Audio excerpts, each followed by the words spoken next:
사채업자들은 일단 꿔주고 봅니다.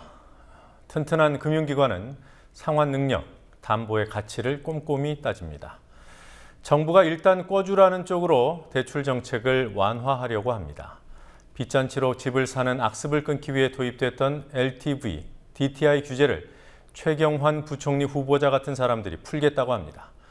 부동산 활성화에는 별 도움이 안 되고 가계부채만 키울 것이라는 우려가 많습니다. 김현주 PD가 취재했습니다.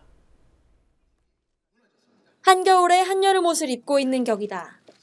최경환 경제부총리 겸 기획재정부 장관 후보자는 주택담보 인정 비율 LTV와 총부채 상환 비율 DTI 등 부동산 규제는 현 상황과 동떨어져 있다며 완화를 시사했습니다. 한마디로 대출을 쉽게 해 부동산 경기를 활성화하겠다는 것입니다. 하지만 부동산 경기 침체의 원인부터 잘못 파악하고 있기 때문에 나온 잘못된 처방이란 주장이 나옵니다. 부동산 침체는 돈을 빌리지 못해서가 아니라 집을 사도 손해를 본다는 인식에서 비롯됐다는 지적입니다.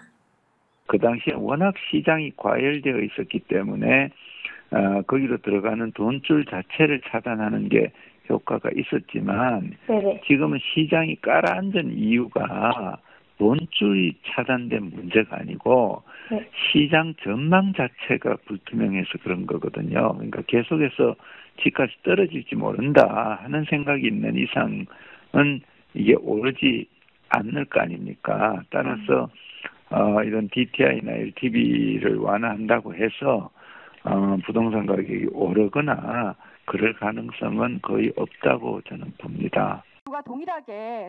잘못된 처방으로만 그치지 않고 부작용을 낸다는 게 더 문제입니다.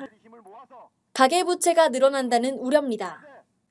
LTV, DTI 완화를 주장하는 사람들은 은행권에서 빌릴 수 있는 돈이 늘어나기 때문에 집을 사려는 소비자들에게 도움이 될 것이라고 주장합니다.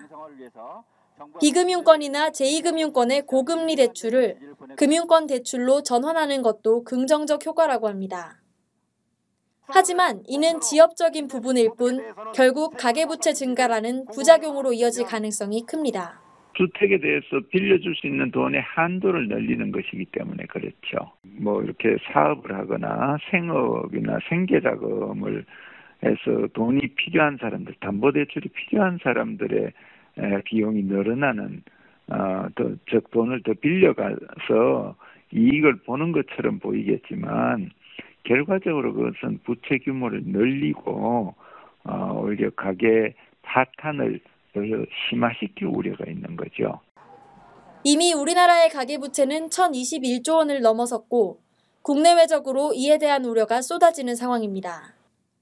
국제신용평가사인 피치도 어제 가처분 소득 대비 가계부채 비율이 160%를 초과한 상황에서 대출 규제를 완화하는 것은 가계부채 비율을 높이고 상환 능력을 약화시킨다고 지적했습니다. 박근혜 정부가 지난 2월 가처분 소득 대비 가계부채 비율을 5%포인트 낮추겠다고 해놓고 가계부채를 늘리는 LTV, DTI 규제를 풀겠다는 것도 모순이라는 지적입니다. 또 LTV, DTI는 부동산 규제지만 사실상 금융기관의 대출을 규제하며 금융기관의 건전성을 유지했습니다. 이 빚장을 풀 경우 금융기관만 단기적으로 대출 증가에 이익을 얻을 뿐 금융기관 부실, 가계부채 증가로 경제에 부담을 줄 것으로 보입니다.